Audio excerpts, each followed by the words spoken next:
Well, the Atlanta Braves didn't go all that quietly at the winter meetings as they make a late trade on Wednesday night. So we're jumping back on the podcast to discuss it as they acquire relief pitcher Joe Jiménez from the Detroit Tigers for Justyn-Henry Malloy and pitching prospect Jake Higginbotham, a move to help bolster the Braves bullpen for sure, but was the price too much for 1 year of control for Joe Jiménez? We'll discuss that on this bonus episode of Locked On Braves. So let's get into it. You are Locked On Braves, your daily Atlanta Braves podcast. Part of the Locked On Podcast Network, your team every day.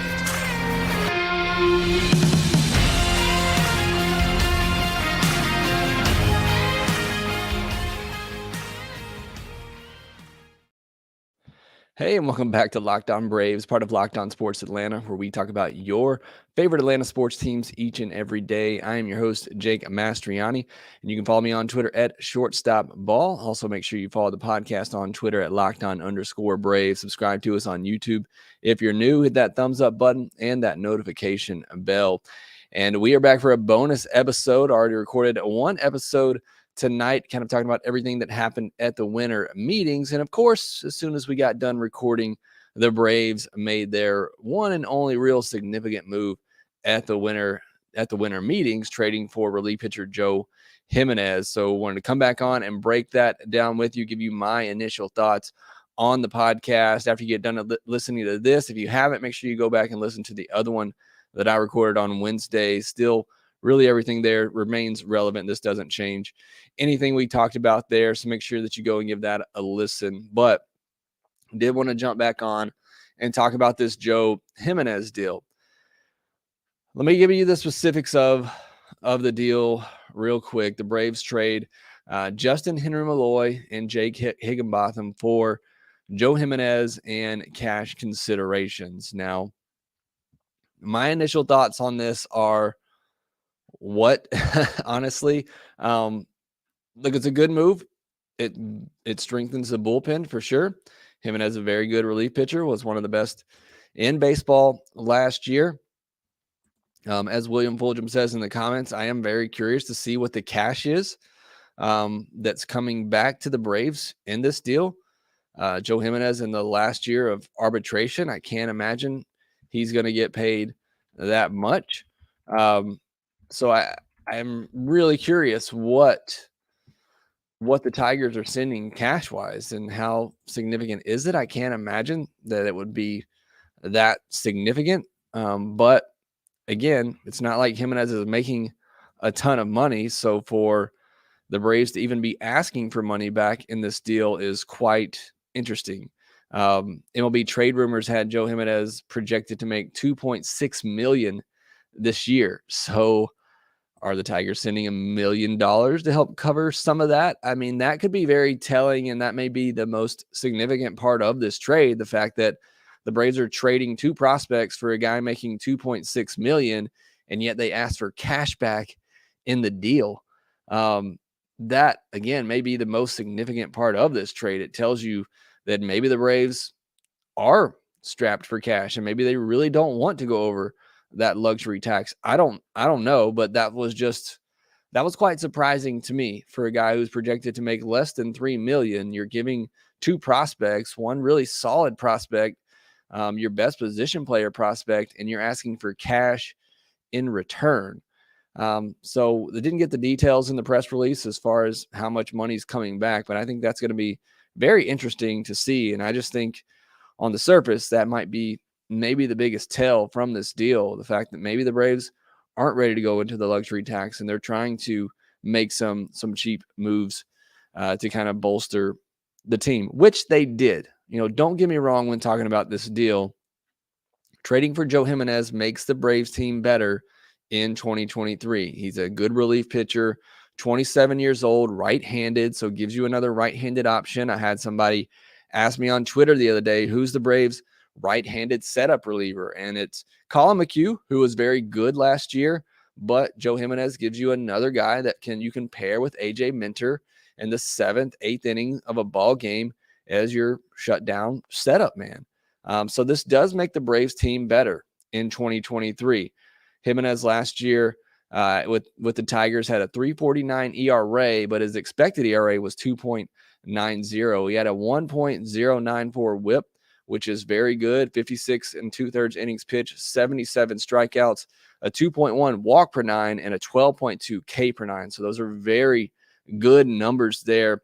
Now you look at the totality of his career, and he has a 5.24 ERA, a 1.338 WHIP, 266 innings pitched, 333 strikeouts, a 3.7 walk per nine, and 11.3 K per nine. So that is a little bit different for sure than what you would hope to get from somebody, with that, when you're giving up that type of prospect in Justyn-Henry Malloy, who they were giving up in this. So there is a little bit of risk involved here, in my opinion. But, I do think overall it's a pretty, solid move. And I think it does help make the Braves a better team, like I said. So that's where the move kind of stands. I was trying to pull up his Baseball Savant page, but he had everything in the red in Baseball Savant page last year, except for average exit velocity, hard hit percentage, and barrel percentage. So basically, when he got hit pretty hard, but he also didn't get hit a ton and was missing a lot of bats. One thing that is a bit worrisome, his walk percentage went from 16.7%, which is just incredibly high in 2021, to 5.6% in 2022. So that is quite the drastic change. You hope that holds up. He throws a four-seam fastball in the mid-90s, a slider at 84.8, so 85 miles per hour, and has a whip percent over 40%. He has a changeup for show, doesn't throw it very much. Again, my initial reaction was not great to this trade, and the reason for that is because Jimenez has 1 year of control, and you gave up Justyn-Henry Malloy, a player who, look, after watching him, I don't know that I'm necessarily fully in love with him, but a player that could be a solid piece for you for potentially 6+ years, and you give that up for 1 year of Jimenez. If he gets hurt this year, which is a risk with any pitcher, you give up Justyn-Henry Malloy for basically nothing. So there's obviously a lot of risk involved in any type of move that you make, but that was just my initial reaction to the trade. But on the surface, just looking at them bringing in Joe Jimenez, it does make the bullpen better, and it does make this team better for 2023. All right, next, I want to look at the prospects giving up, talking a little bit more about Justyn-Henry Malloy, who they gave up in this deal, and just how big was that? Is that a big detriment to this farm system? What kind of price was that? We'll talk a little bit about that more next.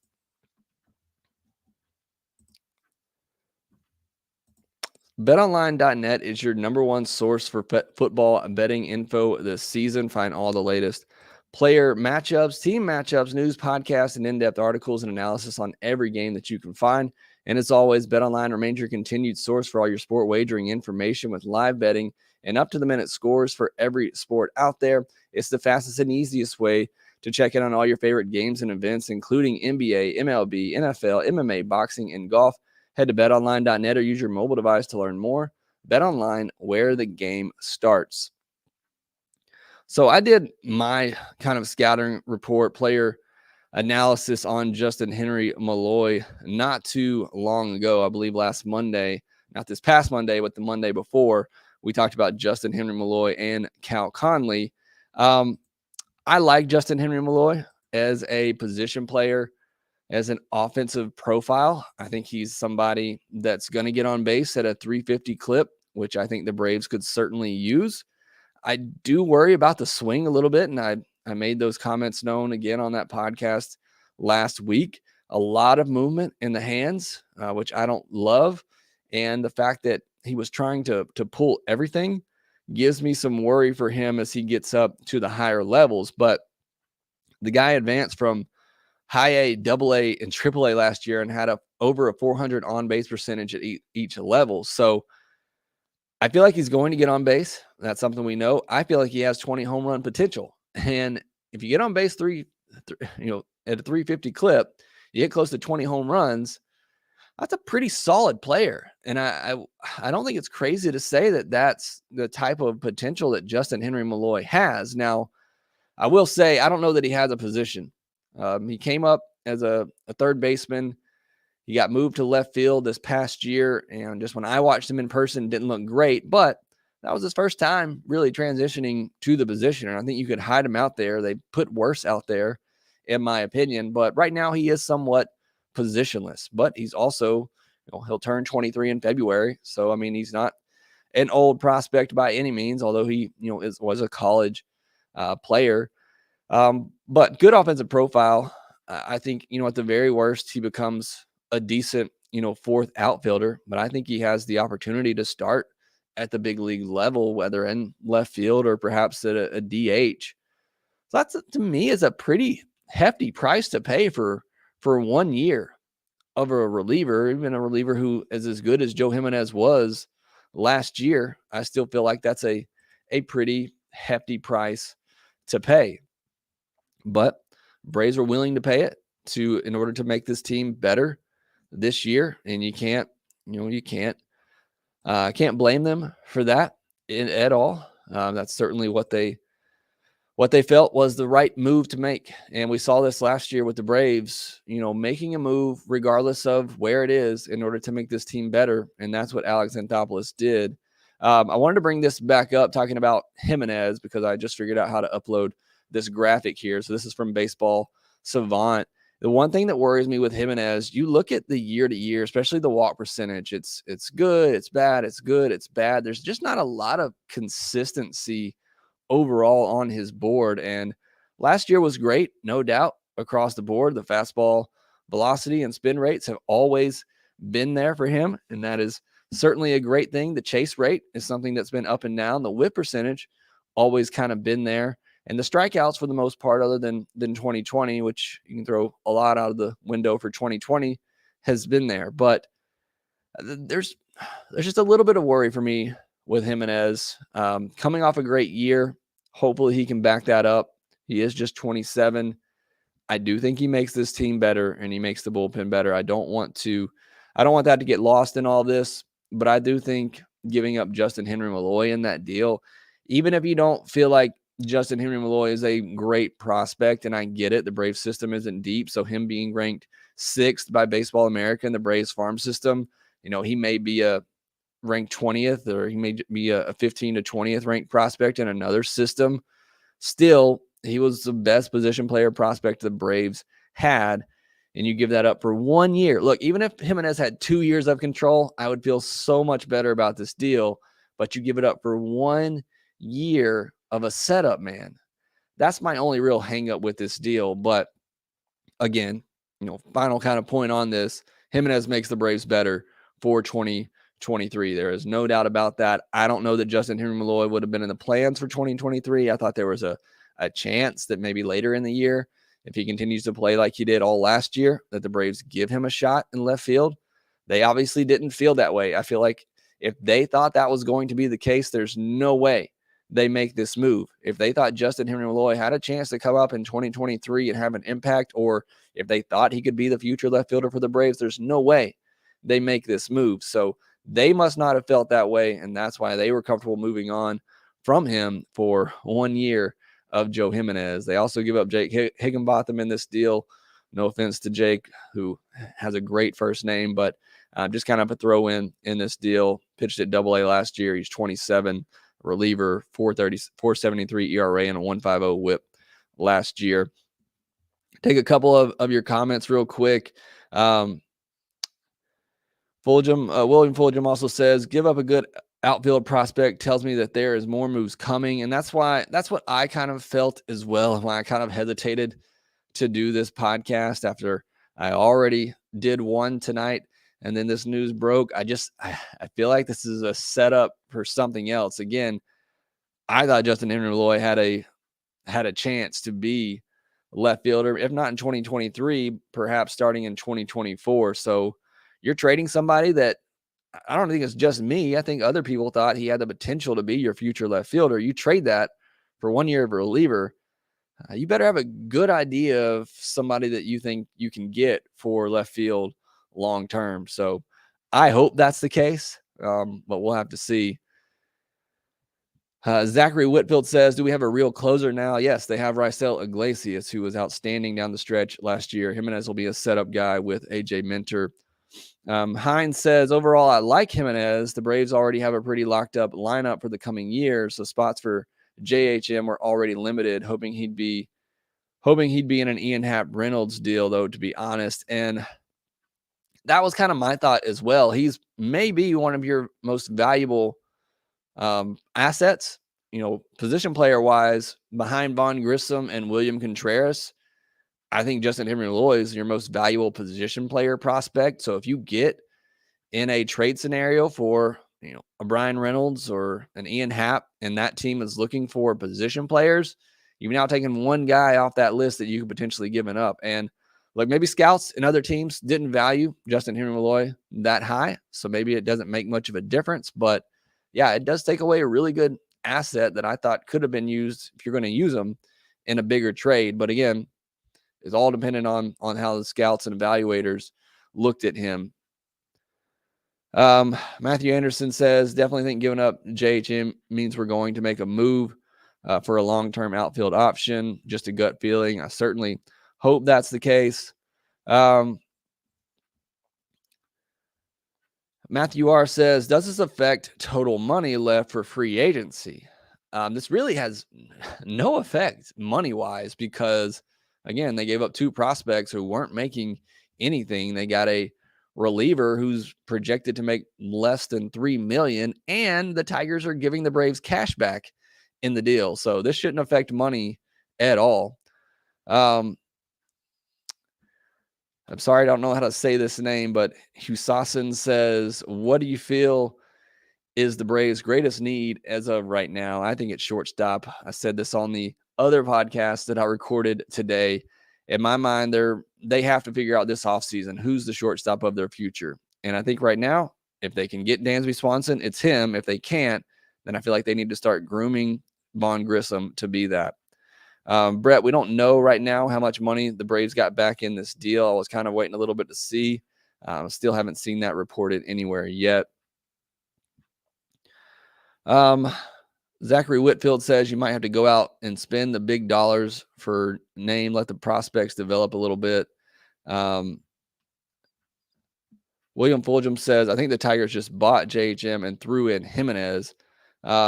And then Rico Baker says that Jimenez has filthy stuff and strikeouts are at a premium.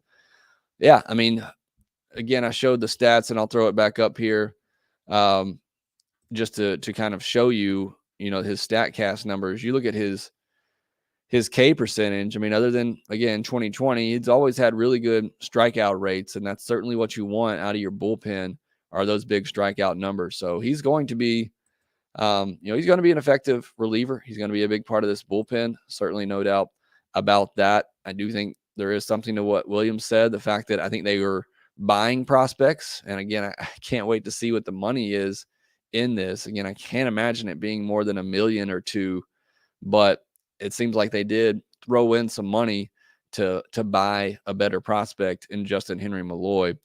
All right, last question here, which kind of has nothing to do with what we're talking about, but Alex Ward says, what do you think it would take to get Brian Reynolds? I think it would take a lot. I think it would take Vaughn Grissom. I think it would take either Owen Murphy or J.R. Ritchie.